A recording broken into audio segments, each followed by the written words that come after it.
इथे मी 1 ग्लास चण्याची डाळ घेतलेली आहे. त्याला मी स्वच्छ धुवून थोडा वेळ पाण्यात भिजत ठेवली होती. आता हे भिजलेली डाळ आपण कुकरमध्ये शिजायला टाकू. भिजली की डाळ लवकर शिजते म्हणून डाळ भिजायला टाकली होती. एक ग्लास डाळ आहे ही. त्याच्यामध्ये पाणी टाकू. याच्यामध्ये दुसरं काही टाकण्याची गरज नाही. पाणी टाकून आपण याला कुकरला लावू.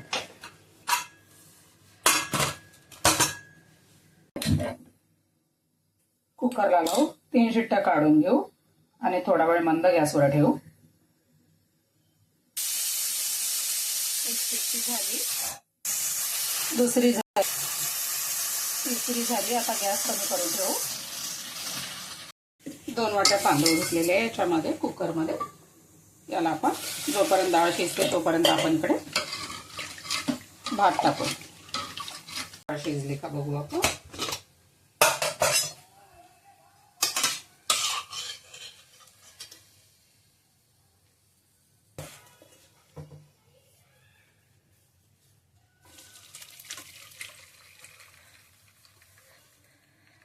पाणी काढून घेतलं आपण आता डाळीचं. आता पहिल्यांदा आपण ही डाळ बारीक करून घेऊ. डाळ बारीक झालेली आहे. दाखवते. आता आपण काढू. भात पण रेडी आहे.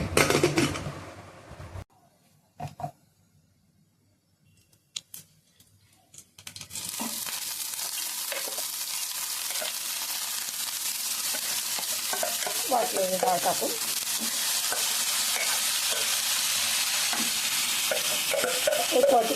एक ग्लास डाळ आहे. 1 वाटी नाही, 1 ग्लास आहे. तेवढीच आपण साखर घेऊ.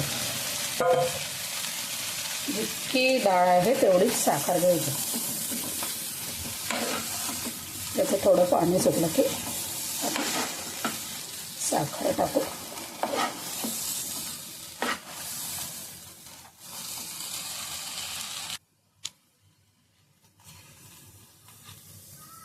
साखर टाकते. साखर टाकले 1 ग्लास.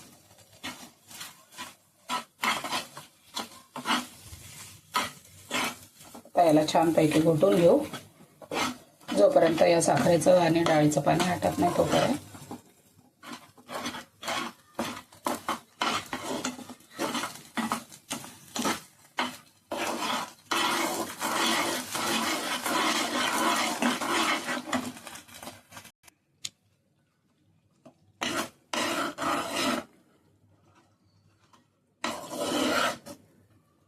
हे घट्ट होते तोपर्यंत आपण मूग भजीची डाळ वाटून घेऊ. ही मुगाची डाळ आहे. भाजी बनवण्यासाठी भिजत घातली होती 4-5 तास. ही आता आपण वाटून घेऊ. थोडं जिरं टाकते.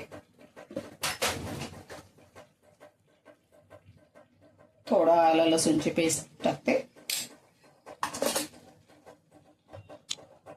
आणि वाटून घेते. ही आता वाटून झालेली. जाडसर वाटायची. काही अख्खी पण राहू द्यायची. भाजी तळल्यानंतर ती दिसायलाही छान दिसते आणि खायला पण छान लागते. बाकीची पण मी अशीच वाटून घेते.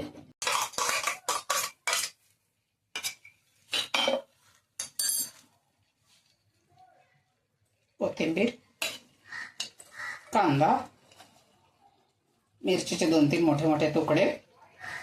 कांदा थोडा भरपूर घालते.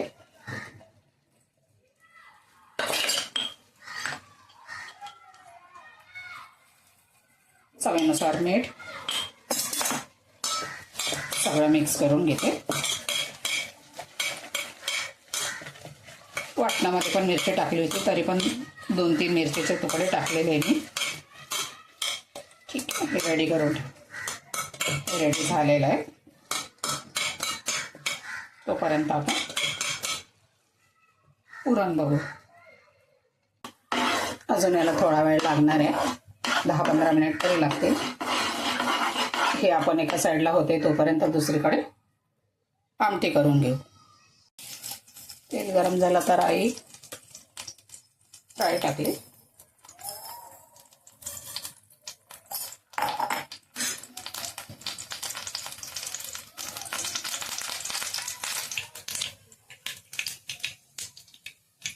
जिरं टाकलं.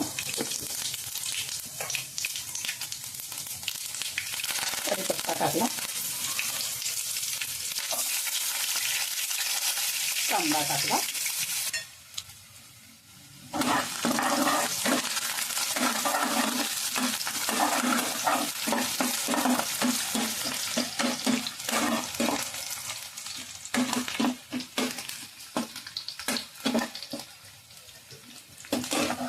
कांदा लालसर झाला.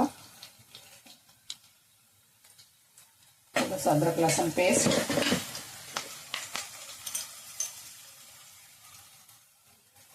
थोडं लाल तिखट, चवीनुसार मीठ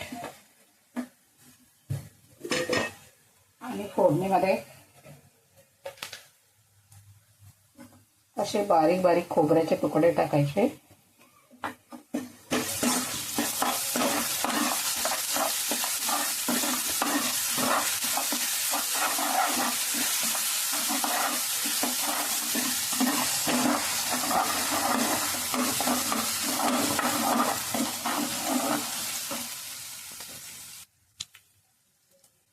आता मसाला सगळा व्यवस्थित परतून झाला तर थोडंसं वाटलेलं खोबऱ्याची पावडर पण टाकायची.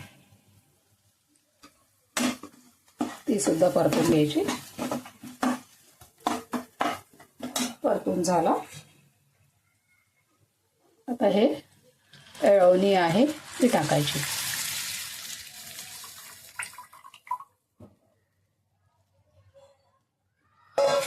कुठलेही मसाले आमच्याकडे विदर्भामध्ये याला लावत नाही. अशी सिंपल आणि साधी ही आमटी असते.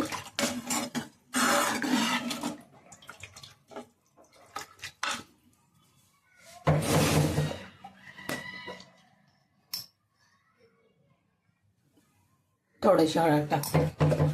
हळद टाकायची राहिली होती.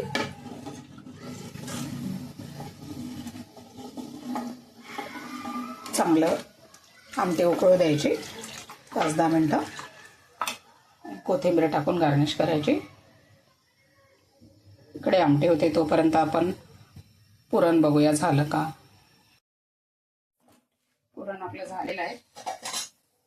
त्याच्यामध्ये वेलची आणि जायफळची पूड टाकते आणि व्यवस्थित फिरवून घेते.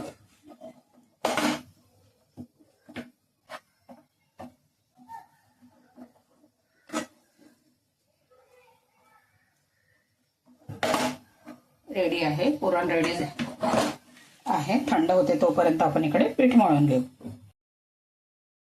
थोडंसं मीठ,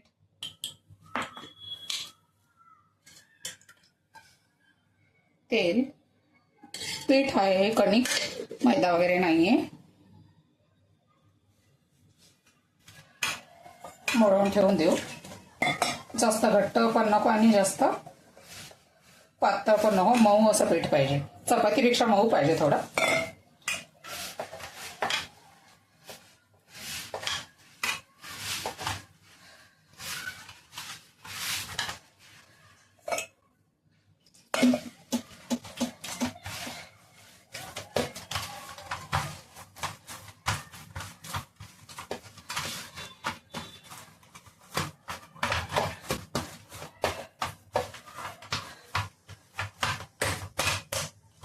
हे असं म्हणून ठेवून द्यायचं. थोडं अर्धा 1 तास ठेवून द्यायचं.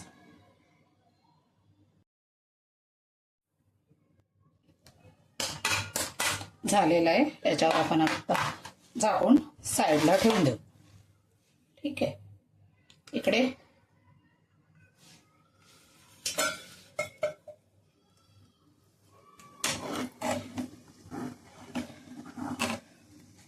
आमटी पण उकळलेली आहे. झालेली आहे. ही पण रेडी. याच्यावर कोथिंबीर टाकून देऊ. ही पण रेडी आहे. पुरण पण रेडी आहे.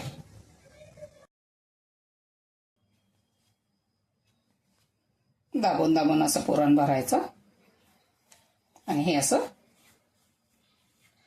बंद करायचं.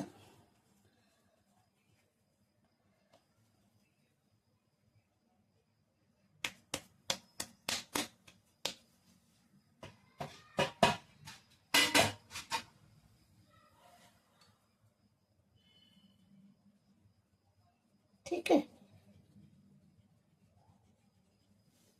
बस लाटून घ्यायचं.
भाजी पण बनवून घेऊ आपण मस्त आणि मग प्लेटिंग करू.